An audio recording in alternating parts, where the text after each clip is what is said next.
అందరికీ నమస్కారం. అమ్మ మాట అమ్మాయి బాట ఛానల్కి స్వాగతం. తోకచుక్క తరువాయి భాగం చెప్పుకుందామా? సమరసేనుడు సైనికులు దాగి ఉన్న వైపుకు చూస్తూ వ్యాఘ్రదత్తుడు తన భటులతో, ఒరే, ఇక్కడ శిథిల భవనాల చాటున మరెవరో దాగి ఉన్నారు. వాళ్ళు మన ప్రబల శత్రువు శివదత్తుడు అతడి అనుచరులు కావచ్చు. ముందు వాళ్లను పట్టి బంధించాలి అన్నాడు. ఆ మాటలతో సమరసేనుడు రానున్న ప్రమాదాన్ని గుర్తించాడు. తన దగ్గర ఉన్న 6 సైనికులతో వ్యాఘ్రదత్తుణ్ణి ఎదిరించటం ఆత్మహత్యతో సమానమని అతడికి తోచింది. ఇప్పటి పరిస్థితుల్లో తను చెయ్యవలసింది సాధ్యమైనంత త్వరగా ఆ ప్రదేశాన్ని వదిలిపోవటం. ఇంతలో వ్యాఘ్రదత్తుడి భటులు భయంకరంగా అరుస్తూ ఒక్కుమ్మడిగా సమరసేనుడు దాగి ఉన్న శిథిల భవనం కేసి దూకారు. సమరసేనుడు సైనికులను హెచ్చరించి అక్కడి నుంచి వెనుతిరిగాడు.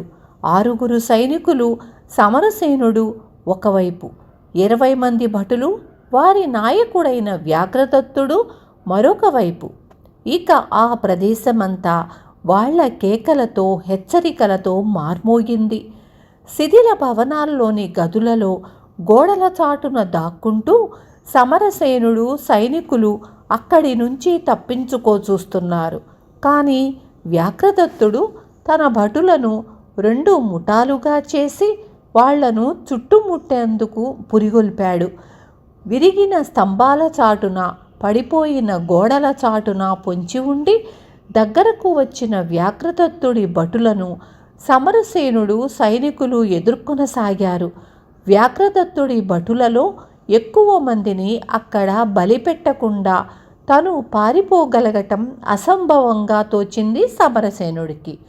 వ్యాఘ్రదత్తుడు తన భటులకు ధైర్యం చెబుతూ తనే స్వయంగా సమరసేనుణ్ణి ఎదిరించాలనుకున్నాడు. అప్పటికే అతడి భటులలో కొందరు సమరసేనుడి కత్తి దెబ్బలకు నేల కొరిగారు. ఎటు చూసినా కేకలు, గాయపడిన వాళ్ల మూలుగులు. ఆ ప్రదేశమంతా భీకరంగా ఉంది. అటువంటి సమయంలో వ్యాఘ్రదత్తుడు ముందుకు దూకి సమరసేనుణ్ణి ఎదిరించాడు. అతి బలశాలులు, ధైర్యవంతులు అయిన సమరసేన వ్యాఘ్రదత్తుల మధ్య కత్తి యుద్ధం ప్రారంభమయ్యింది. వాళ్ల పాదాల అదురుకు, గురి తప్పి తగిలే కత్తి దెబ్బలకు శిథిలమైపోతూ ఒరిగి ఉన్న స్తంభాలు, గోడలు కింద పడసాగాయి. అలా పడుతున్న వాటి రాళ్ల నుంచి పక్కకు తప్పుకుంటూ వాళ్ళు అతి భీకరంగా యుద్ధం చెయ్యసాగారు. ఇలా పోరు కొంతసేపు జరిగేసరికి వ్యాఘ్రదత్తుడు అలసిపోయాడు. ఇది గ్రహించిన సమరసేనుడు అతన్ని హతమార్చేందుకు మరింత తీవ్రంగా పోరాడసాగాడు. ఈలోగా సంఖ్యలో రెట్టింపు ఉన్న వ్యాఘ్రదత్తుడి భటులు సమరసేనుడి సైనికులను బంధించగలిగారు. సైనికులలో 2-3 బాగా గాయపడిపోయారు. ఈ విధంగా సైనికులను బంధించిన వ్యాఘ్రదత్తుడి భటులు తమ నాయకుడికి సహాయపడేందుకు బయలుదేరారు. కోలాహలం అణిగిపోవటం, తన సైనికుల కేకలు వినబడకపోవటం వల్ల తన వాళ్లందరూ శత్రువుల వల్ల బంధింపబడటము, చంపబడటము జరిగి ఉంటుందని సమరసేనుడు గ్రహించాడు. ఇక ఇప్పుడు తను సాధ్యమైనంత శీఘ్రంగా వ్యాఘ్రదత్తుణ్ణి తుదముట్టించి అక్కడి నుంచి పారిపోవాలి. ఇలా ఆలోచిస్తూ సమరసేనుడు రెట్టించిన పౌరుషంతో వ్యాఘ్రదత్తుడితో పోరాడసాగాడు. తనపై వ్యాఘ్రదత్తుడి భటులు వెనక నుంచి దెబ్బతీయకుండా ఉండేందుకు ఒక గోడను ఆనుకొని సమరసేనుడు యుద్ధం చేస్తున్నాడు.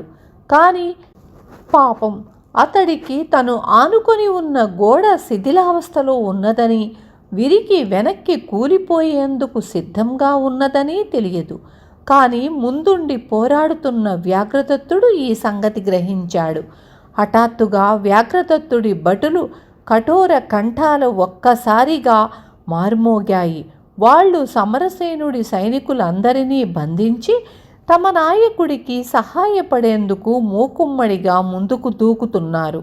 రానున్న ప్రమాదాన్ని గుర్తించిన సమరసేనుడు తన కత్తితో వ్యాఘ్రదత్తుడి మీదకు మెరుపు వేగంతో లంఘించి గోడ మీది నుంచి దూకేందుకు ఎగిరాడు.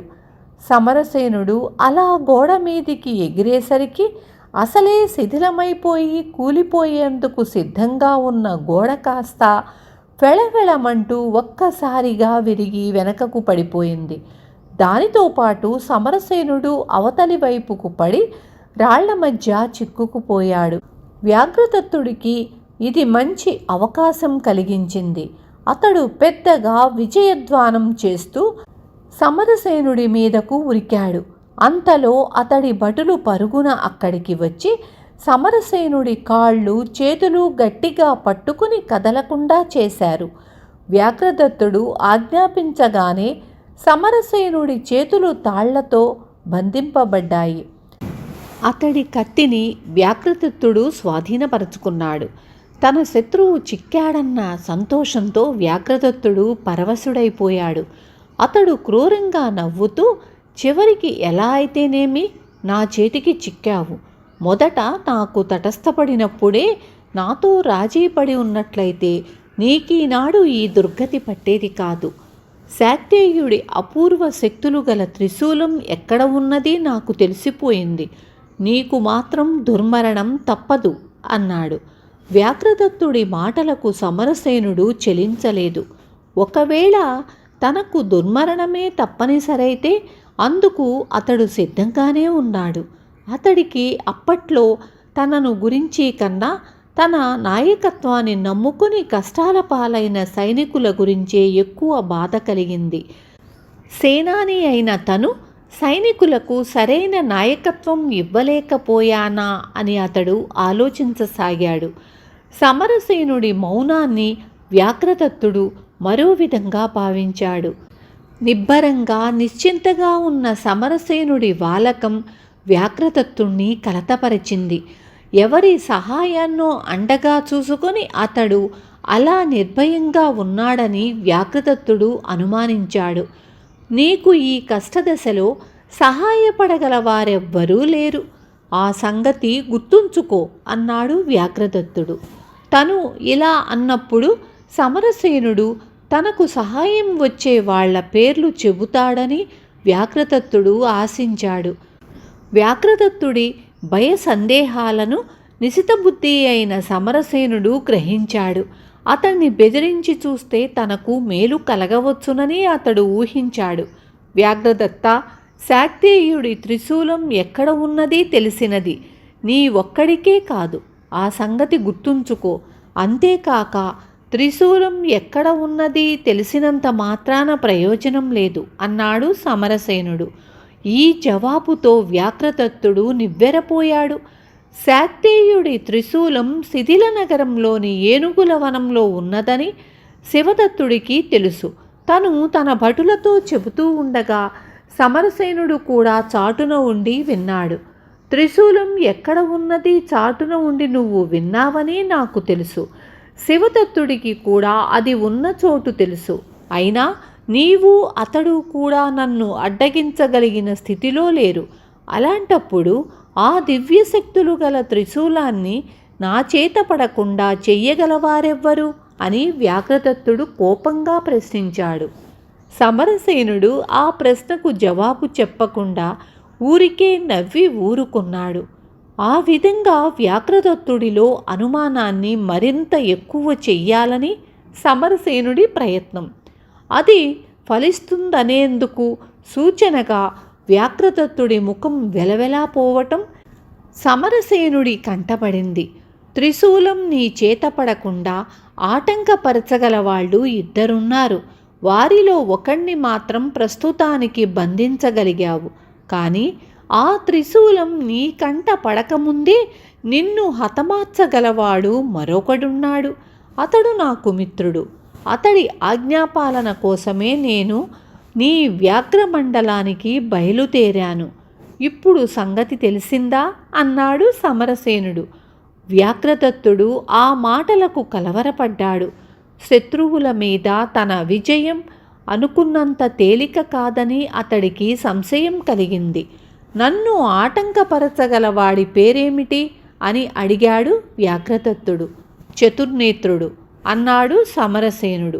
చతుర్నేత్రుడు అన్న మాట వ్యాఘ్రదత్తుడిలోనే కాక అతడి భటుల్లో కూడా సంచలనం కలిగించింది. భటులు భయకంపితులై తమ నాయకుడికేసి చూడసాగారు. అది గమనించిన వ్యాఘ్రదత్తుడు లేని ఉత్సాహాన్ని ధైర్యాన్ని కనబరుస్తూ, ఓహో, అతగాణ్ణి నువ్వెరుగుదువన్న మాట అంటూ నవ్వాడు. అతడి ఆజ్ఞ వల్లే నేనిక్కడికి వచ్చాను. ఆ సంగతి ఇంతకు ముందే చెప్పాను, గుర్తుంచుకో అన్నాడు సమరసేనుడు. ఆ జవాబు వింటూనే వ్యాఘ్రదత్తుడు నిలువెల్లా వణికిపోయాడు. చతుర్నేత్రుడి గురించి, అతడికి గల అద్భుత శక్తులను గురించి అతడు విని ఉన్నాడు. ఇప్పుడేం చెయ్యటమా అని వ్యాఘ్రదత్తుడు ఆలోచించేటంతలో దూరంగా సైనికుల కోలాహలం వినపడింది. అంతలో ఒక భటుడు పరిగెత్తుకుంటూ అక్కడికి వచ్చి, అయ్యా, శివదత్తుడు తన అనుచరులతో శిథిలనగరం ప్రవేశించాడు అని చెప్పాడు. వ్యాఘ్రదత్తుడి నెత్తిన పిడుగుపడినట్లయింది. తన దగ్గర ఉన్న కొద్దిమంది భటులతో శివదత్తుణ్ణి ఎదుర్కోవటమా లేక అక్కడి నుంచి పలాయనం చెయ్యటమో తప్ప అతడికి మార్గాంతరం లేదు. కానీ సమరసేనుణ్ణి ఏం చేసేటట్టు ఆ క్షణంలో అతన్ని తుదముట్టించటం మంచిదని తోచినా అది ప్రమాదమని అతడికి భయం కలిగించింది. తన మిత్రుడి మరణానికి కోపగించిన చతుర్నేత్రుడు మొత్తం వ్యాఘ్ర మండలాన్నే నాశనం చెయ్యగలడు. సమరసేన, ఇప్పటికీ ఇంత జరిగిన తరువాత కూడా మనిద్దరం రాజీ పడటం నీకు నాకు కూడా క్షేమమని భావిస్తున్నాను.